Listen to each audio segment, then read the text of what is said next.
Ladies and gentlemen, it is time for day number 3 in the New in Chess Classic. That means that the final 5 games of the preliminary stage will take place, and the top 8 players will be seeded into a knockout bracket. As always, I've included some of the more interesting games of the day. It is the final day, so ultimately many of these guys are drawing because they want to maintain that top 8 position, but I did my best. First game that we have to look at is, and by the way, Pragnananda Rameshbabu is on the thumbnail because today he took on Magnus Carlsen, Hikaru Nakamura, and Firouzja as his final 3 games. Pretty good test. But the first game of the day is Firouzja versus Carlsen, and it begins with a queen's pawn and this move e3. And the idea of this move is to kind of delay the move c4 and in many situations anticipate the reverse queen's gambit. And here Alireza likes to take. And this leads to some weird positions where sometimes he'll just launch these pawns and try to hang on to this. He's beaten a few players with this system. But Magnus Carlsen goes for a reverse London. So we have c4, c6, knight c3, and a6. Very flexible setup, essentially trying to throw in this move b5 and attack on this side of the board. Now, Alireza goes for the immediate confrontational move knight to h4. He's trying to get knight for bishop here. Magnus Carlsen plays this move. This attacks the queen, moves the bishop out of the way, and after queen c2, he plays the move g6, because he would like to develop the bishop to g7. But after h3, normally you just go back, because you just go, well, my bishop has nowhere else to stand. I mean, it's just going to get taken. If I go here, I get trapped, so that's not good. But Magnus Carlsen makes his own rules and plays the move bishop e6, which...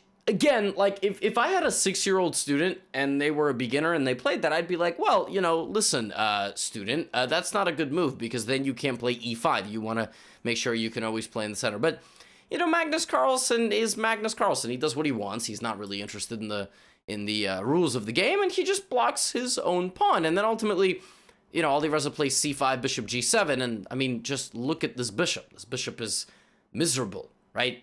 It's got nowhere to go, so Alireza immediately goes after it. f4. And in a close position of 8 pawns each, most important thing is obviously the pawn breaks.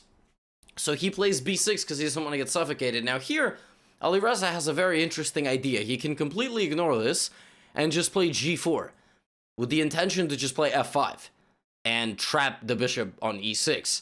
I haven't had a chance to talk to him, but essentially the idea would go something like pawn takes c5 and then f5. And this bishop is just trapped. Doesn't matter if you take, it's just trapped. But here, you know, Magnus can play a move like queen c7 and try to get into g3 and kick everything over. I would be very interested to know if Alireza considered g4 because it looked like a very critical option. Maybe black can play knight e4 and look for confrontation immediately. I don't know. But what I do know is Alireza just played f5 right away and took on b6, and then his intention was to take on f5. Now, of course, takes b6, you calculate takes or takes, right? Not if you're Magnus Carlsen. Magnus Carlsen, as I said, makes all his own rules. Magnus Carlsen does all his own stunts, and rather than taking back the pawn at all, he plays the move c5. With the intention that if you take me, I will go knight c5. So Alireza plays bishop takes f5, queen takes b6, attacks the queen, it goes here, and now he brings the bishop back. His intention to bring the bishop back is to force Magnus to play the move c4. And what this would do is allow him to back up. Now this pawn structure is frozen. I'm going to castle, and I'm going to bring my knight back, play e4, and I'm very happy. Now, Hikaru once said about Magnus doesn't like to push his pawns. If it's like push a pawn and make a really committal structural move, or don't push the pawn, he's not going to push the pawn. In fact, that's why he goes queen b8. And then he goes queen g3. Look at this board awareness. It's crazy. Alireza plays knight f5, but that allows Magnus to now immediately trade off his bad bishop, play e6. They shuffle moves here a little bit, then brings the queen back, and then just kicks out the bishop. And we have this position. He offers a trade of queens, and Alireza takes. This fixes Magnus Carlsen's pawn structure completely, has all 6 pawns to counteract the light-squared bishop that he does not possess. And after knight c3 castles, I was very worried here for Alireza. Computer evaluates this position as minus 0.5, which is hardly better for black. The problem is that your opponent is Magnus Carlsen. The problem is also that you're down some minutes on the clock. Alireza plays h4 to try to maybe play g4 and h5. Magnus immediately plops a knight there, kicks out, and brings in the knight. Now bishop to d1, and he activates the rook on the open file disallowing the easy development of this bishop. Alireza kicks out the knight and plays king h3 with the intention to play g4, so this is not under attack. He does exactly that, and as a good martial artist practitioner would, Magnus punishes that move immediately and judo flips him with f5, saying, all right, you want to fight on this side of the board? We can fight your fight. I'm going to go here, and then I'm going to go here. So this forces Alireza to make a decision. He ultimately takes, and we have g takes, and Magnus again improves his structure and opens up a new line of attack, which might potentially be the g file. And the second that Alireza plays b3, gasping for air, now this is destabilized, and Magnus brings in a rook. He can play rook f or rook b. So he chooses rook f, and then after takes, he's got a completely new line of attack, which is why he played king h7, bishop h6, the only move to give advantage, activating the bishop with pressure. Now he brings the rook back to get it out of danger, and activates the only piece in his position that has yet to get into the game. He accepts a rook trade, as long as he can get his knight to e4, and as long as he can get his knight to g4. And now he takes. He takes the worst piece in your position because he's able to cash in immediately, and after winning one pawn a few moves later, he just immediately lines up 2 attacks on this pawn, and here Alireza Firouzja, well, lost on time, but resigned basically because he had no time on the clock. And that was the end of the game. I mean, Magnus Carlsen just makes it look so damn easy sometimes. It kind of makes me sad. But it also makes me appreciate what I have in front of me. Kind of like a good meal, you know? When you eat it, you're like, damn. But man, when you would, also feels good to enjoy it. Second game that I'd like to show you is Wesley So's game against Aryan Tari. This one begins with a London. I don't know what it is, and a symmetrical London, by the way. I don't know what it is about this tournament, but all these guys are playing the London. Alireza's playing the London, Wesley's playing the London, we saw Duda play the London, we saw Aryan play the London. London's just a good opening, and you can get a great London course at www.gotham-chess.com.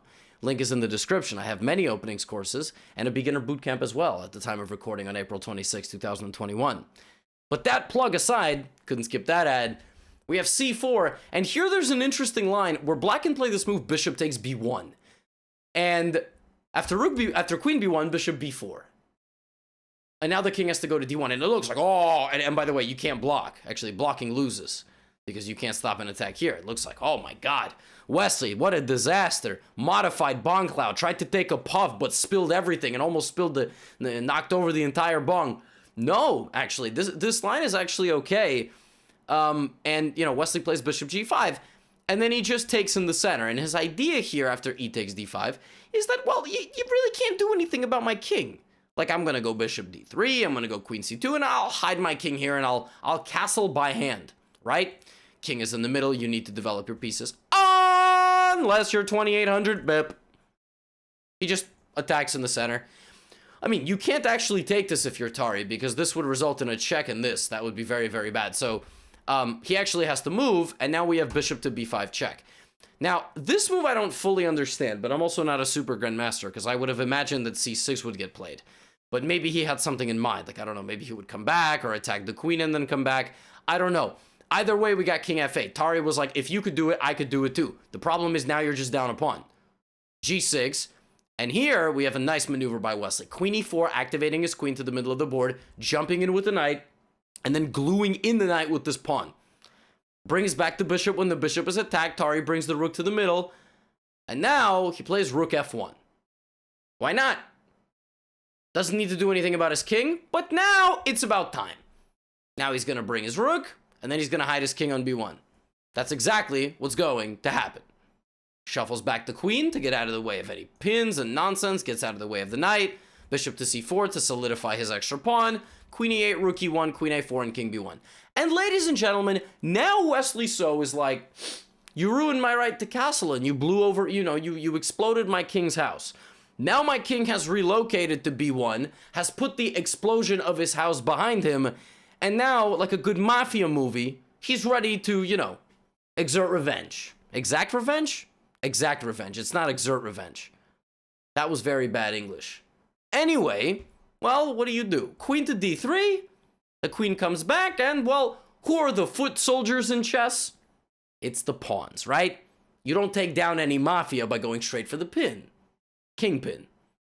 You go up the ranks. So g4. Let the pawns go first. Knight takes d5, F5. G5? Oh, you're so cute. You want to close up the position. F6. Take it, brother. Take my pawn. Knight takes F6. Yeah, and then queen F5 is going to happen, and that's bad news. So he goes back to H8, but now just a nice queen rotation, queen to H3, and you just can't guard the pawn. You can block with the horse, but the horse is not going to save you. All right? That's like trying to block, you know, a bullet or a bazooka with a horse. It's, first of all, don't try that at home. Respect your horses. Animal abuse is not okay. But in this instance, Tari tries to cover up with the only thing he's got. In knight g6 check, he resigns. Because after this, there would have been bishop to c4. And the game would have ended potentially with bishop c4, rook f7, bishop takes f7, king takes f7, takes here. And a lot of wins in this position, but none cleaner than knight to f8, threatening rook f5, and it's just bad. It's just very bad. It's just very, very bad. And the London reigns supreme, and don't try any of these cheeky stuff, like, oh, you can't castle now. Yeah, that doesn't work against guys like Wesley, so unfortunately. So, a rough one there for Tari. Very nice game, and now we will move to the third game. This is a bit of a longer game. This is an interesting game. I try to throw in tactical, crazy games, but also some, you know, positional and instructive ones. So here we have an a6, whatever the heck this is, Queen's Gambit declined. Takes. And this variation we actually saw in yesterday's recap as well, in case you guys saw it. And basically, black takes on a relatively passive position, but says, okay, I have two bishops, and I will slowly expand later on in the game. We have h4, which is a bit of a peculiar move. We have h6, queen c2, bishop d6, and now he just launches in the center with e4. Why does he do this? When you have a lead in development, in this case, white has 3 active pieces, and now by playing this has a 4th one, the bishop, and your opponent only has like 2 or 1 and isn't even castled, you can strike in the center, okay? After takes, the threat is very obviously to pin the bishop to the king, so we have queen e7, we have long castles. And again, here, if you just lazily castle, like I'm going to play bishop d3 and try to mate you, so we don't get that. Actually, Liem attacks the rook and the queen and tries to trade queens before getting out. And he's worse here. He is absolutely worse here. Like, white clearly has a better position. Black's rook on a7 is just a complete moron. No disrespect, but, I mean, let's just be honest. This rook just hasn't gotten out of the house yet. You know, needs to take a risk, needs to go make a friend or two. The rook on a7 is just a complete degenerate. Yeah, I'm going to just stop looking at it. So, but the question is now what? So he activates the bishop a little bit, puts some pressure, but, you know, g6. And are you really going to play bishop takes knight? Probably not. So instead you relocate your bishop over here to have long-range scope. a5. Taking the first necessary step to undegeneratizing, that's a word that I just invented, that rook, a5. g3, knight f6, and now finally this rook has left its room and it's out to make some friends. Okay? Rook to e3, intending to double the rooks, which is exactly what he does.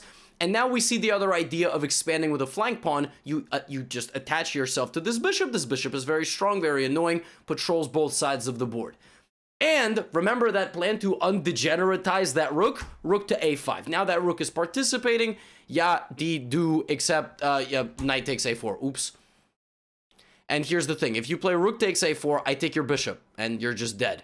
So you have to consider one of these options. If you play bishop takes, that's very nice, but knight takes f7 is mate. It's just a check, and you can't move anywhere because of my bishop that I relocated there a couple of moves ago. So first, by the virtue of logic, you would take this knight, and then you would take this, and then takes, rook c5 and rook c3. Okay.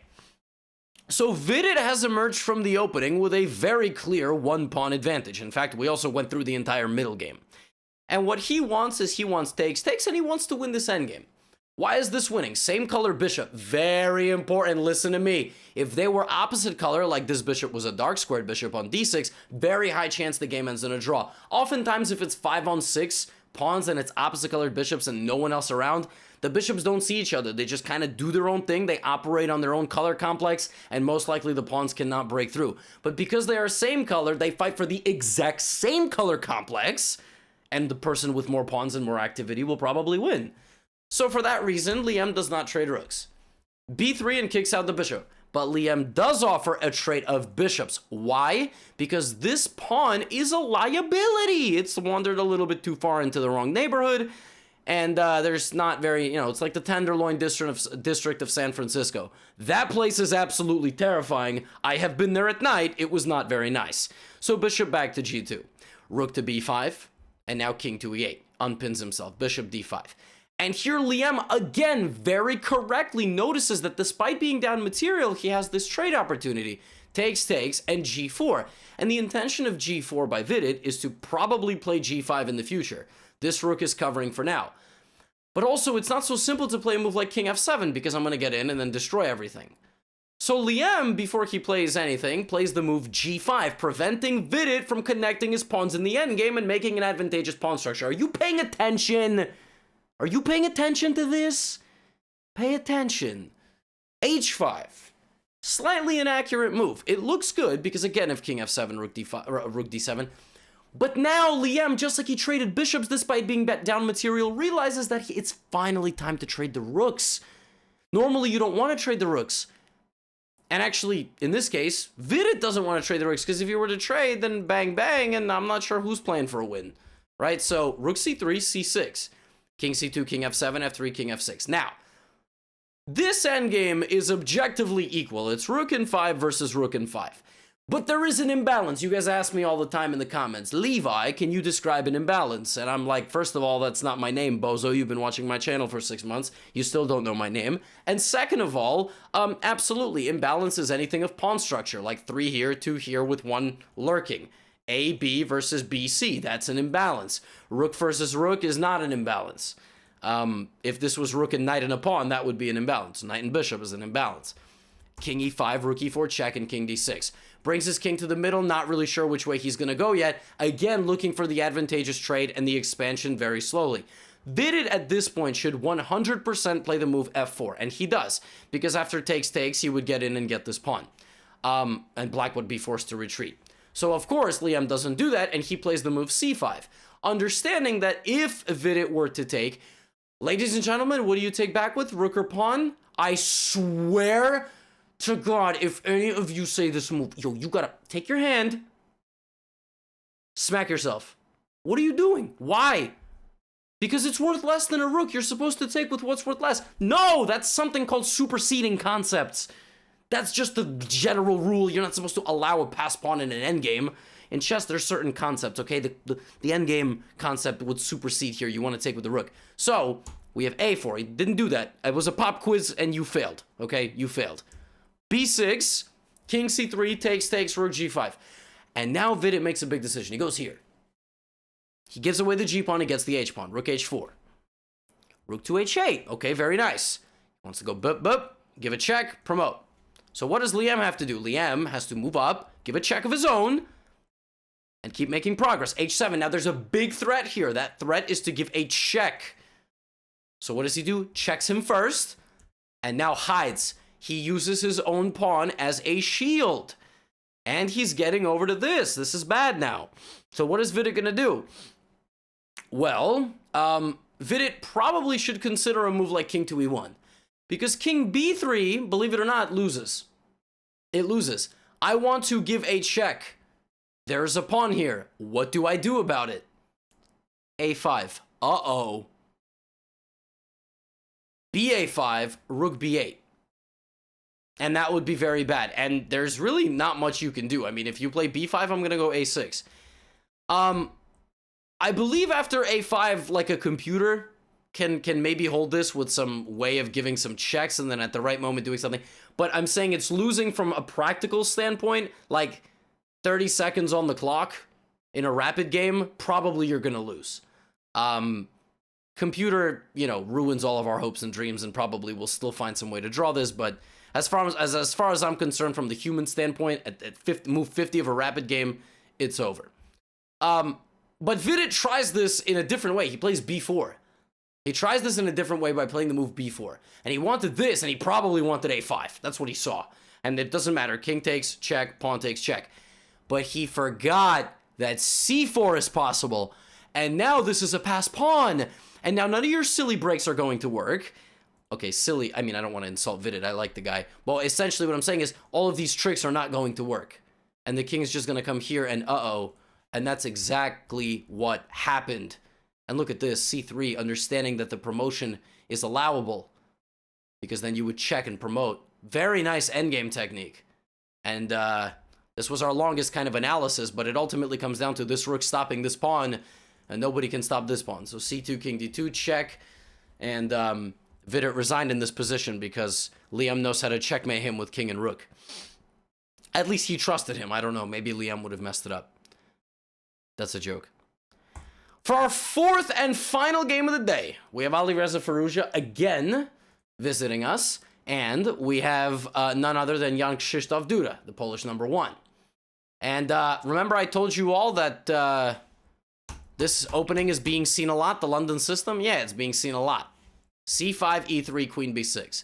Now here we've seen a lot of players mess around with knight a3, which is a very tricky line after queen takes b2, knight b5. This is actually covered in my, well, this kind of d4, bishop f4 with early knight c3 stuff is covered in my anti-Agadmater London video when he made his and then I made, you know, we just kind of had this fun back and forth. You can also go knight c3, which is a fun line to go knight b5. Alireza Firouzja plays queen c1. This is not the most ambitious move, but it does the job. It defends the pawn.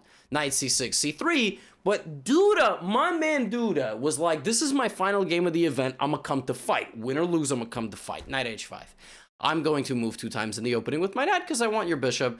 Bishop g5. The idea of this move is to induce certain pawn weaknesses. Like, come and get me, bro. And well, Duda says, all right, I will. I will come and get you. And now I finish my development. Psych! I'm going to attack your knight. Alireza plays the move knight h4. He's going to go bishop e2 and attack this pawn on g4. Bishop to d7. Bishop to e2. Pawn to h5. Very nice. At some moment, you probably have to do something about the pressure on the queen side. And maybe break with f3. Now, black is better here unquestionably. Material is even, but black has more space. Black has more active pieces. Black has the long-term prospect of having the only dark squared bishop, so something like this with laser beaming pressure. This knight is a moron, just like that rook on a7. And these pieces are a little bit prospectless. Like, the only way you're going to get these pieces out is to make pawn trades, right? Because the pawns are very annoying. Who wants pawn trades? The guy with 2 bishops or the guy with 1? Pop quiz number 2. Who wants pawn trades? The guy with 2 bishops, because they want space. So, you got this one right. 50% on the day. Just like all your grades in school. a4... takes, rook c8. And Duda's just immediately attacking this dumb-looking queen on c1. Queen to b1, bishop h6, and now he's immediately attacking this knight on d2. So Alireza just says, you know what, dude, just take it. I don't care if I lose the right to castle. And here, Jan Krzysztof Duda sacrificed his horse. Knight takes d4, realizing that the position here is utter chaos. So you're going to get in and do some damage. Queen to c3. This allows you from castling. Queen to d1, queen b4. Now he's gotten 3 pawns of loot back for his piece. But Alireza gets to castle, and he castles. And Alireza here chucks 1 more pawn. He gives away 1 more pawn because his logic is, well, first of all, I can take on a7, and second of all I gotta do is just chip away at this structure, and I'm going to get to your king. Let's see if he's able to do that. Plays knight to b3, doesn't take the pawn on a7. Now he takes it, rook c8. Duda focuses where he's stronger. In the middle of the middle game, he doubles up his rooks with the intention in the future of doing some damage over here. Rook back to a1. Bishop back to g7, rook b1, rook b4, with some pressure. Rook c1, trying to trade rooks. Now, Duda here plays the top engine move. And again, you guys have probably heard me say this many times in my recaps. When you are faced with a trade on the file of rooks, you really rarely want to be the one to take. It just be stubborn. Play rook c6. Rook to c6. Make them take you and improve your position. Only take their rook if it has like a clear benefit, okay? Superseding concepts, something we talked about earlier.